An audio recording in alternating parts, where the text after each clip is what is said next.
majority of African states suffered and are still suffering from the effects of the scramble and partition of Africa that took place between 1871 and 1914.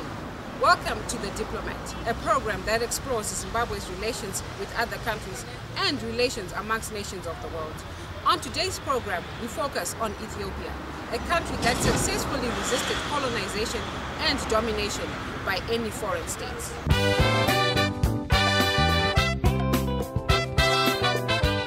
Yes, today we have the honor of hosting the Ethiopian ambassador to Zimbabwe, His Excellency Kuang Dung.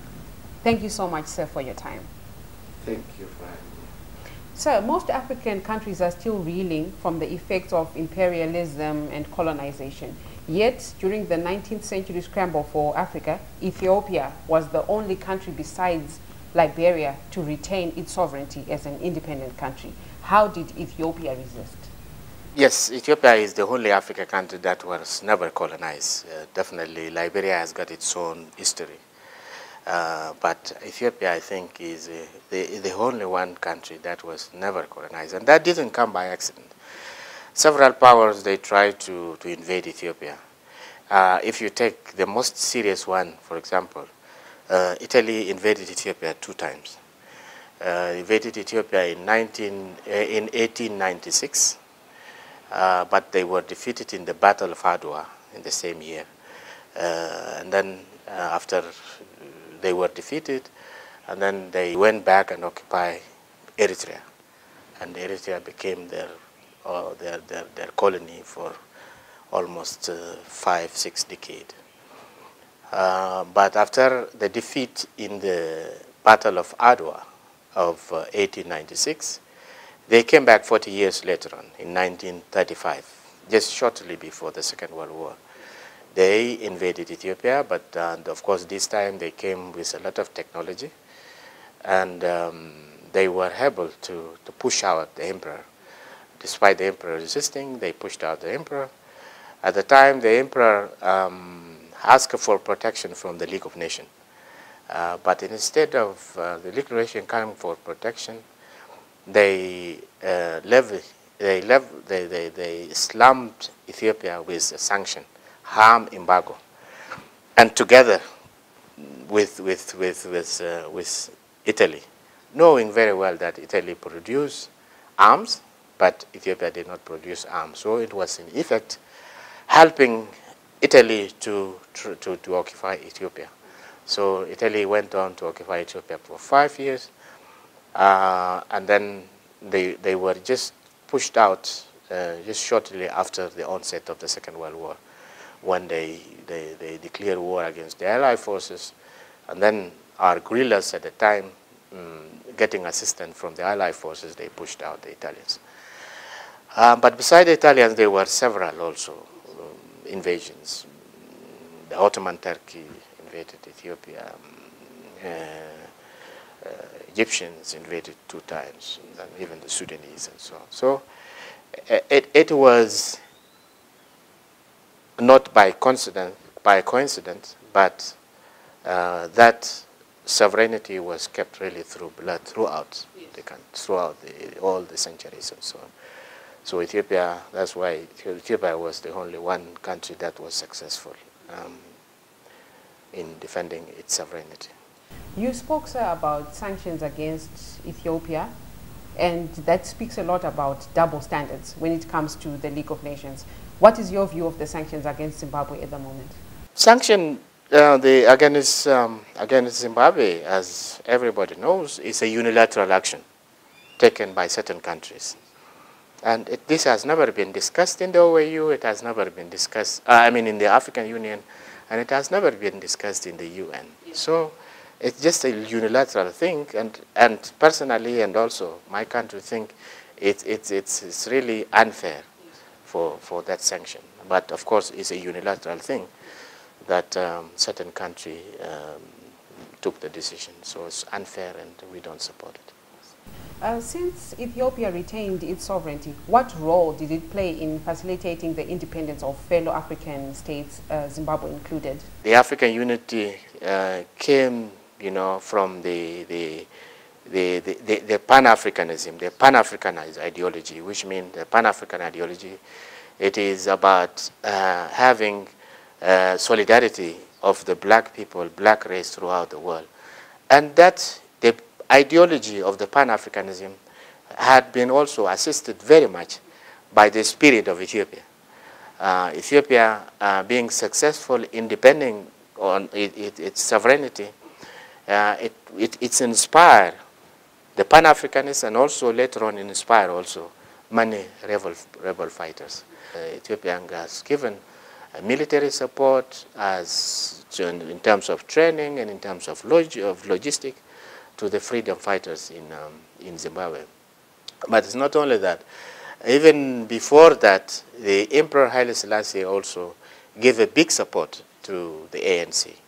And some of the iconic leaders of the ANC were first militaries trained in Ethiopia. For example, President Mandela was trained in Ethiopia militarily at the time.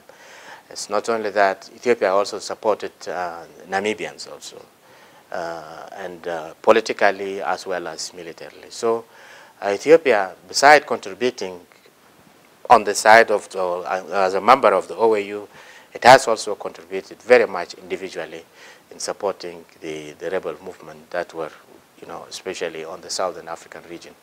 Ethiopia is currently building the Grand Renaissance Dam, which will guarantee 5,000 megawatts of electricity to Ethiopia. Join us after the break as the ambassador explains how sharing international waters affects relations between countries.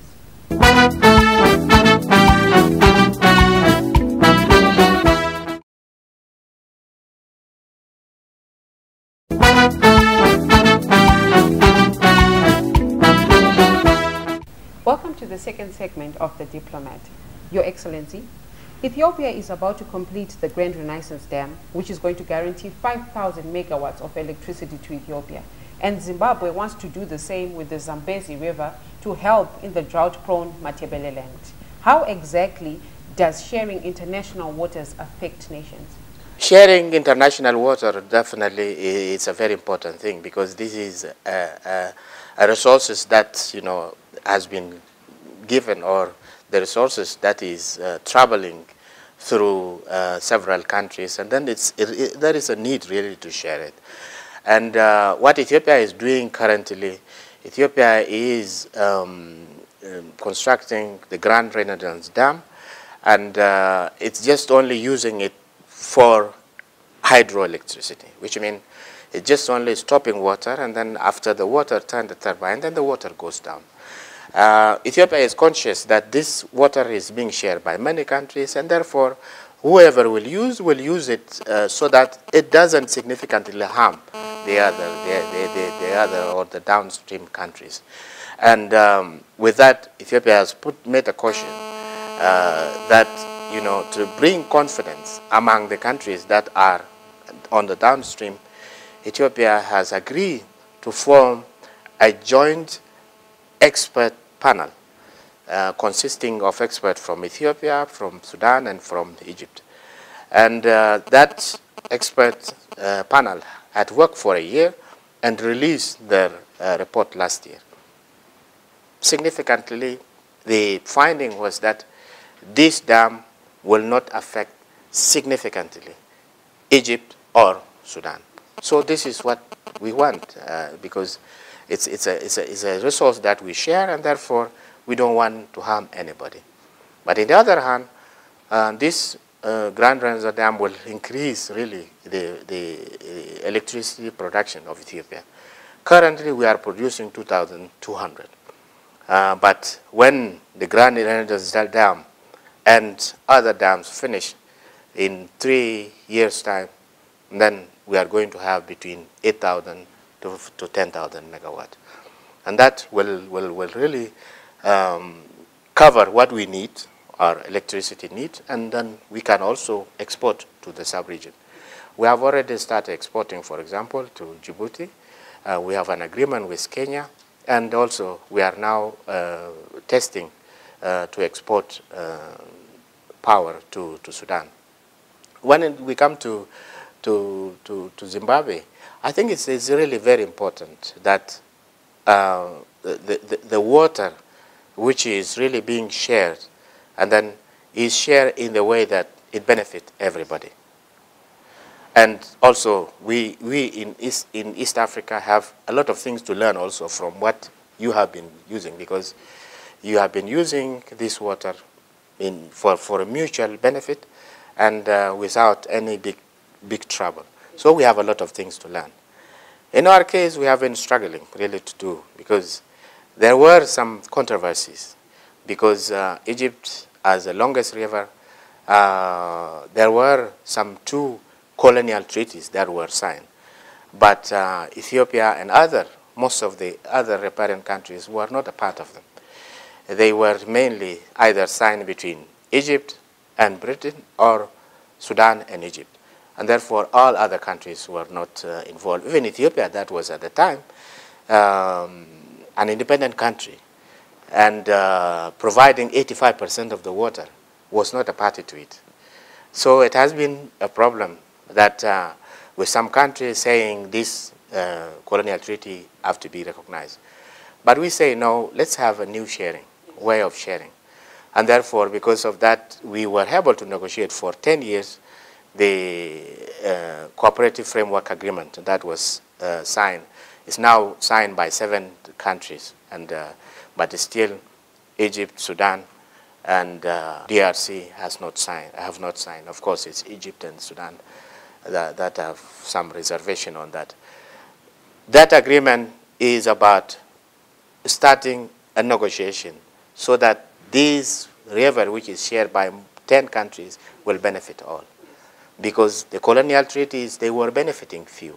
They didn't benefit other countries. And the colonial treaty, we can't really now negotiate on basic of colonial treaty. So how are the relations at the moment between Zimbabwe and Ethiopia? Ethiopia and Zimbabwe, as you know, the relation date back to the time during, as I mentioned before, during the time Zimbabwe was struggling to rid itself of the white minority rule, when our country supported. After independence, Ethiopia we maintained diplomatic relations. This embassy was opened immediately after Zimbabwe independence.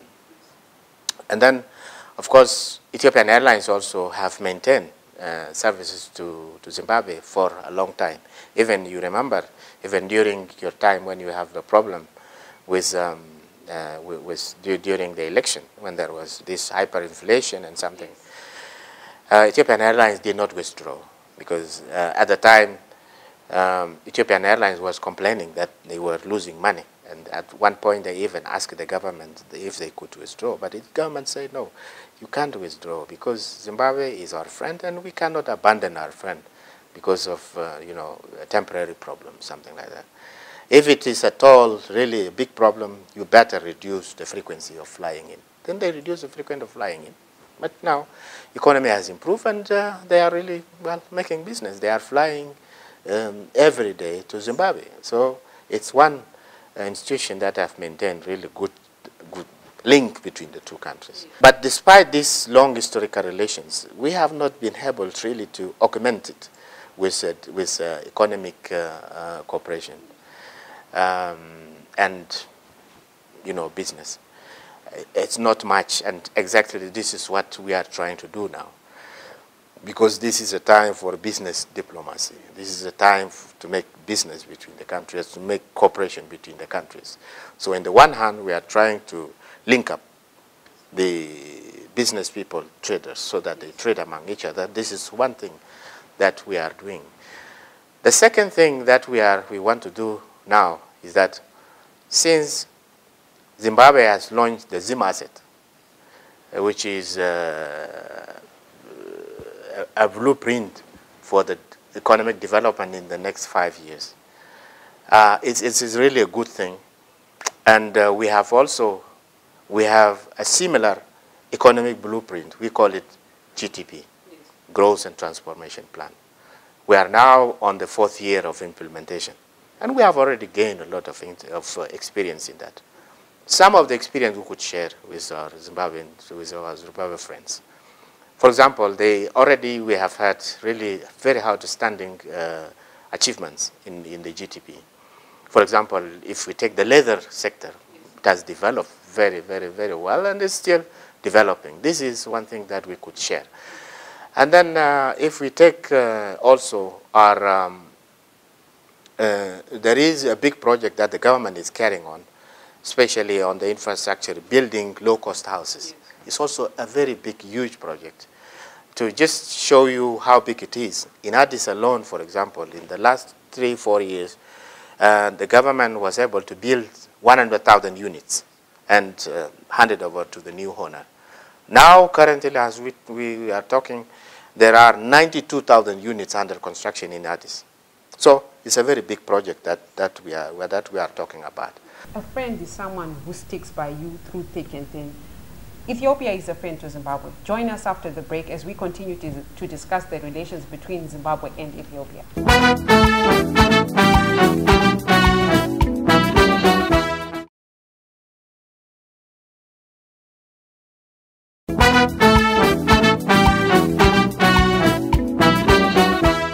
Welcome to the third and final segment of The Diplomat, where today we have the honor of hosting His Excellency, the Ethiopian Ambassador to Zimbabwe, Dr. Kuang Dung. Before the break, we spoke about economic ties between Zimbabwe and Ethiopia. What about culture? What does the Ethiopian culture and Zimbabwean culture have in common? African culture basically have got a lot of similarities. There's no question about it, because Ethiopia is a very diverse country. We have got more than 80 ethnic groups. They have different cultures. Some will have cultures similar to the Middle East, some will have, but majority have cultures similar to the Africans, to the South and so on and so forth. Definitely, we have not have any cultural link.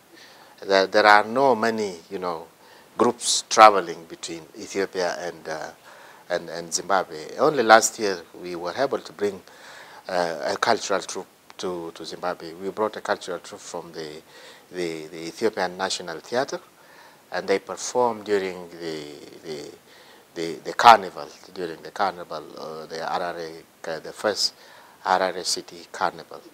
They also performed in the celebration of the 50th anniversary of the OAU and African Union. It was really a very good performance. A lot of people enjoyed it.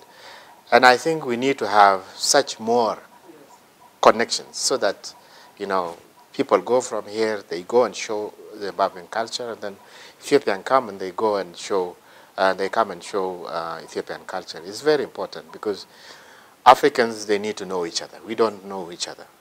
And instead of knowing each other, we usually know the culture to the north. So it's really unfortunate, but it's the reality, because the people in the north are well developed, and therefore they have got many means to deliver their culture. We may blame them left and right, but it's just that they are more advanced than us. They have got means to deliver. They have got means to show. So it's a struggle for us. But one thing that has to be clear is that all humanities, a person who doesn't have culture is a lost person, and therefore we have to keep somehow. In Ethiopia, it has, our history has helped us because we have never been colonized, and then our history have helped us because each nation and nationality has got its own culture, and it maintained its own culture. Also, the current dispensation, political dispensation in Ethiopia is also helping because it's a decentralized form of government, a federal state government, where each locality is governing itself and also is able or capable of promoting and also developing its culture. I think this is what other countries should do also. Although, what form of a government each country should have, it should depend on the history of that country, definitely. But somehow the local people should be given the capability to promote their own culture and develop their own culture. This is what will help us. because at the end of the day, we have to know where we come from, and we have to know our background and history. It's really very important on that. A lot of African countries are looking east for economic trade and economic ties. And there's a theory that China is trying to colonize Africa without using a single bullet. What is your view of this? I don't agree with that. We don't agree with that in Ethiopia, because we are benefiting, by the way, a lot from visa cooperation from China. You know, China is a is an emerging superpower, economic-wise. It's now the second largest economy in the world. And therefore, it's providing a lot of opportunities for Africa. One of the opportunities, for example, loan. China has got money that you can loan. So this is a new loan that we can access. But not only loan. You know, China is graduating now from the low-tech, technology to the high-tech. And those low-tech technologies, they need somewhere to go. And Africa is a good place. For us, we need those companies that we should attract. So our relation with China is mutually beneficial. If it is mutually beneficial, then what is a colony about it? There's no colony on that. It's mutually, they benefit, we benefit. And by the way, this is what Africa should do. Africa, by now, should be guided by its own interest. Those days have gone when we fought about ideology. Now we have interest. So if our interest is this side west or this side east, we have to take it. We have to take the opportunity and develop our country. Luckily enough, many people are convinced now that Africa is on the rise.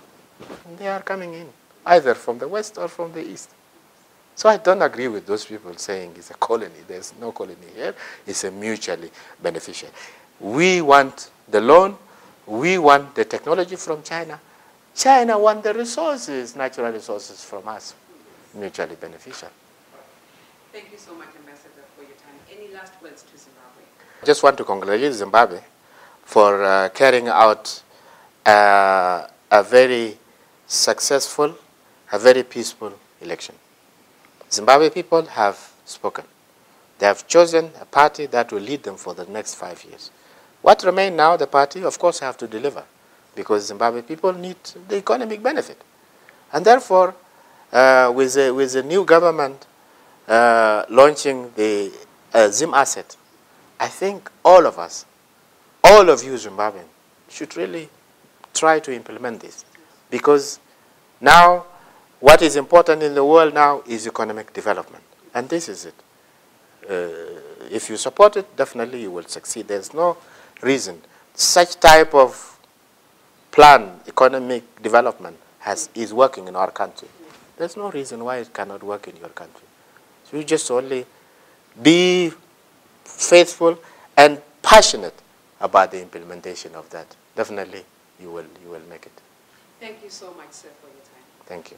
From the ambassador's words himself, as Africa, it is high time we look into our own interest. If it's looking east and it benefits us, then that is where we are going to go. And remember, Ethiopia stood by Zimbabwe. Even though it itself had resisted colonization, it stood by Zimbabwe during our colonial era, and even today, Ethiopia is our friend. For views and comments, our contact details are on screen, and don't forget to like our Facebook page, The Diplomat Zimbabwe. From myself and the crew behind the scenes, pleasant viewing.